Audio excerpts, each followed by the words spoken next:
அணில் இது நம்ம டெய்லி பார்க்கக்கூடிய ஒரு உயிரினம். நம்ம வீட்டை சுற்றியும் மரங்கள்லையும் ஓடிக்கிட்டு இருக்கோம். தனக்கு தேவையான உணவுகளை அதுவாக தேடி சாப்பிட்டுக்கிட்டு இருக்கோம். இந்த அணிலை பற்றி ஒரு மிகப்பெரிய ஒரு புராண கதை கூட இருக்குது. அதோட முதுகில் எப்படி இந்த 3 கோடு வந்துச்சுங்கிற ஒரு கதை கூட சொல்லுவாங்க. ஆனால் அந்த அணிலை பற்றி தெரியாத ஒரு முக்கியமான சுவாரஸ்யமான தகவல் ஒன்று இருக்குது. அது என்ன அப்படின்னா, இந்த உலகத்தில் இருக்கிற பல மரங்களுக்கு விதை போட்டது இந்த அணில்கள் தான். அது எப்படி?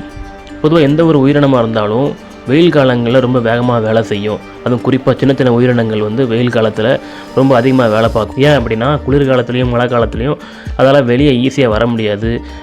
அதுக்கு தேவைப்படுற உணவுகளை இந்த காலங்கள்லேயே சேர்த்து வச்சுக்கும். குறிப்பாக எறும்புகள் பார்த்திங்கன்னா இந்த சம்மரில் ரொம்ப ஆக்டிவாக செயல்பட்டுக்கிட்டு இருக்கும்.